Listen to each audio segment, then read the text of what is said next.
Olá, leitores! Como estão vocês? Eu espero que esteja tudo bem por aí. Aqui é a Jaque e estou aqui hoje para gravar as minhas respostas para a tag Por que ler os clássicos? Essa tag ela foi elaborada pela Mel Ferraz com base no livro do Ítalo Calvino, Por que ler os clássicos, que foi publicado no Brasil recentemente numa nova edição em capa dura pela Companhia das Letras. O livro tá belíssimo. Esse livro já passou aqui pelo canal quando eu fiz o vídeo sobre as releituras, também inspirado nas frases, no que diz o Ítalo Calvino, principalmente no seu texto de introdução, que se chama Por que ler os clássicos. Enfim, vamos já começar respondendo essa tag que tá super legal. A primeira pergunta é: um clássico que eu soube que queria reler assim que terminei a leitura. E um clássico que eu soube que queria reler assim que concluí foi o David Copperfield, do Charles Dickens. Eu já falei isso aqui em outros vídeos, né? Eu planejo fazer uma releitura desse livro, talvez seja conjunta, talvez seja para as pessoas que me acompanham aqui no canal, talvez eu faça uma LC aqui por aqui, talvez via Clube Labaredas. Mas enfim, esse livro ele tá no meu radar de releituras, ele tá nos meus planos de releituras, talvez para 2024. Eu ainda não parei para pensar nas minhas leituras do ano que vem, mas é um livro que eu lembro que tive muito essa sensação que depois que eu fechei, eu queria reler, eu queria acompanhar novamente essa trajetória do David Copperfield. Eu senti que eu queria ler mais sobre o livro, né? Ler mais textos de apoio, por exemplo, pensar mais sobre o contexto em que a obra foi escrita, que na época que eu li eu não fiz. Um clássico que eu com certeza quis reler assim que concluí a minha jornada com ele. A segunda pergunta é um clássico que eu queria esquecer para poder ler pela primeira vez. E a resposta para essa pergunta é Ana Karenina, do Tolstói. Esse clássico foi, assim, uma das minhas experiências mais maravilhosas de leitura que eu tive nos últimos anos. Foi uma leitura conjunta também. E as trocas que tivemos, as leituras paralelas que fizemos também de outros textos do Tolstói. Eu lembro que lemos Confissões do Tolstói também na mesma época. E foi uma experiência incrível. Eu com certeza queria esquecer tudo o que acontece aqui para me deparar pela primeira vez com essas histórias, com essas jornadas de vida tão conectadas e com essa contextualização da mulher, do casamento, da sociedade russa lá no século XIX. Eu me apaixonei por Tolstói com Ana Karenina. É um clássico que com certeza eu queria esquecer para ler como se fosse pela primeira vez. A terceira pergunta diz assim: um clássico que eu absorvi como referência no meu dia a dia.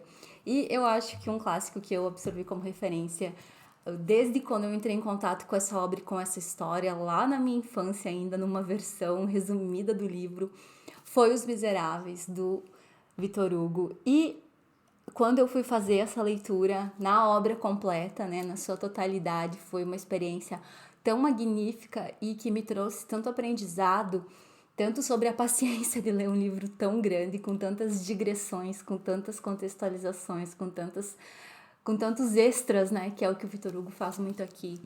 Mas tanto por questões que ele traz sobre a vida, sobre a condição humana, é um clássico que eu acho que todo mundo deveria ler pelo menos uma vez na vida e se dar essa possibilidade de se deparar com uma obra tão profunda, tão intensa. Sobretudo, eu acho que é um livro que nos ajuda a tentar olhar para o mundo com mais compaixão. A pergunta número 4 é: um clássico que eu reli e descobri coisas diferentes do que li na primeira vez.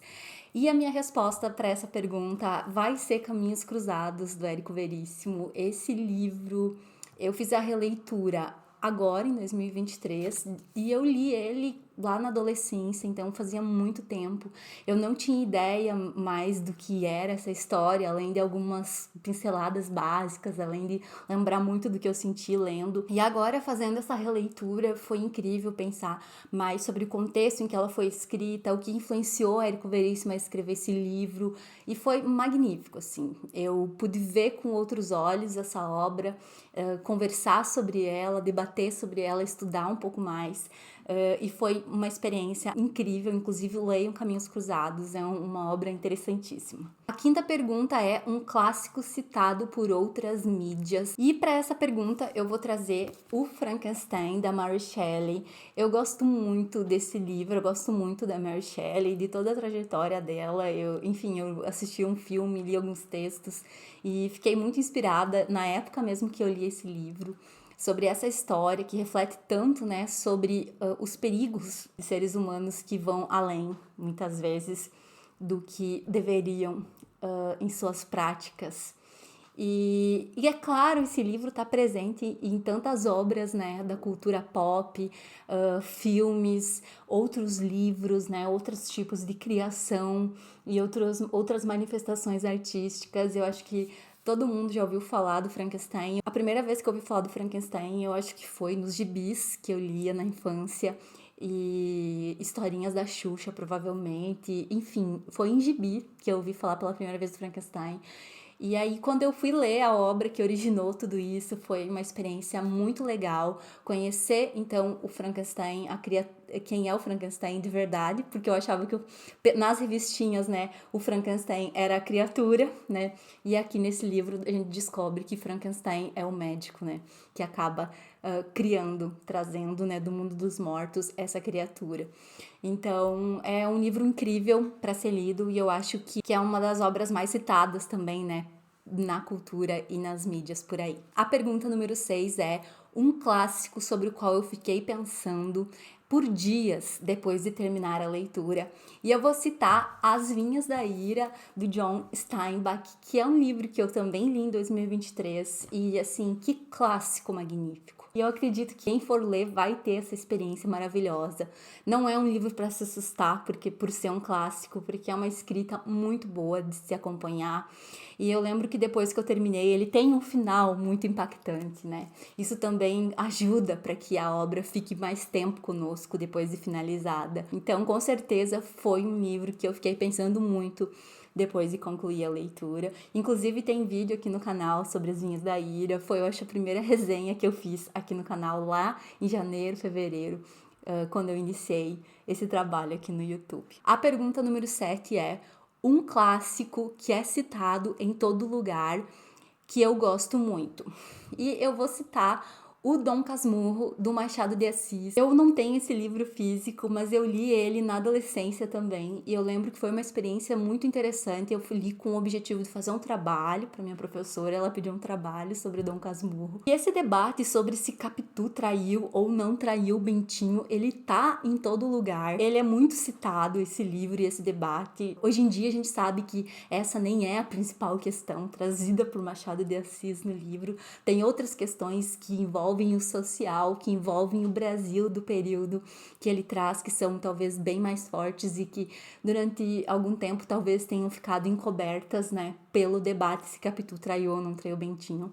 Eu não me lembro se na época do ensino médio, quando eu li esse livro, se esse debate ele foi trazido pela minha professora, esse debate sobre a obra como um todo, né, afora essa polêmica que parece que toma uma força maior, muitas vezes, quando se fala do Dom Casmurro. Eu não lembro se ela problematizou essas questões além da superfície da obra. Eu acredito que sim, mas é um livro, então, que tá em todo lugar, um clássico da literatura brasileira e que eu gosto muito. Eu acho que quando falamos de clássicos no Brasil, não dá para esquecer do Machado de Assis, né? A pergunta número 8 é um clássico polêmico e eu vou citar O Apanhador no Campo de Centeio, do Salinger. Eu gosto muito desse livro, mas eu sei que ele é polêmico. Eu sei que muitas pessoas detestam esse livro e às vezes nem conseguem chegar ao final. Eu gosto muito porque ele expõe em primeira pessoa, então às vezes pode ser difícil, né, persistir na leitura. Todos os dilemas de um adolescente, nada fácil. Então, é um livro muito legal para pensar sobre essa fase da vida que é a adolescência. E eu trabalhei sempre com muitos adolescentes como professora de ensino médio. Então, eu gosto muito de adolescentes. E esse livro nos aproxima deles, aproxima de todos esses dilemas, faz com que a gente entenda melhor, né, essa fase tão complicada e por que ela é tão complicada e por que às vezes parece que reagir à vida, né, nessa fase é tão difícil e provoca muito os adultos. Então, esse livro, ele é incrível, é assim um dos meus clássicos preferidos. E tem uma questão aqui também que envolve a relação do personagem principal com a irmã dele, que eu acho assim emocionantíssima. Foi, eu acho, um dos pontos que me fez amar esse livro. A pergunta número 9 é um clássico conhecido pelo inconsciente coletivo que eu finalmente li no original. E eu vou citar a Ilíada do Homero, que foi uma leitura conjunta que eu fiz. Eu já contei aqui para vocês, quem me acompanha aqui sabe que eu li no projeto Leituras Homéricas do Janiel Alves, meu amigo. E foi assim maravilhoso conhecer essa obra em detalhes, em profundidade, uma obra que está muito presente no nosso inconsciente coletivo artístico, nos filmes, nos livros, né? Tanto que é uma das obras chaves, né, da literatura ocidental. Eu gostei muito dessa experiência. Eu acho que a Ilíada é um texto que exige, mas que também nos muda. Entrar em contato com uma obra como essa e ver tudo que a cultura grega, os mitos, aquela sociedade construiu também e nos legou, né, pela forma escrita. A questão número 10 é um clássico que eu li por vontade própria e se tornou favorito. Eu vou citar Orlando, da Virginia Woolf, porque esse livro, ele tem meu coração. Eu também reli ele neste ano e foi uma experiência incrível de releitura. E é um livro que eu li por vontade própria, então comecei a ler Virginia por vontade própria. Aliás, na escola que eu estudei, as leituras elas nunca foram obrigatórias, sempre havia uma sugestão de leituras, né, na disciplina de literatura, mas elas nunca foram obrigatórias. Orlando eu li depois, não foi na época de escola, né, não faz tanto tempo assim que eu tinha lido pela primeira vez.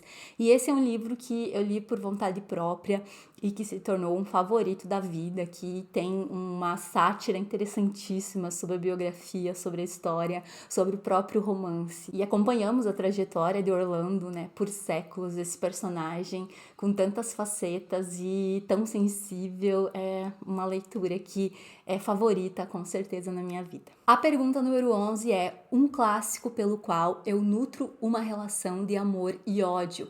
E eu vou citar a novela do Tolstói, que tá nesse livrinho aqui, inclusive foi nessa edição que eu li, que se chama Sonata a Kreutzer. Essa novela, nossa, foi muito intensa a minha leitura de Sonata a Kreutzer. Eu lembro que eu detestei ela em vários momentos, mas quando a gente vai se aproximando do final do texto, as coisas ficam conectadas de uma maneira muito satisfatória, pelo menos para minha exigência como leitora.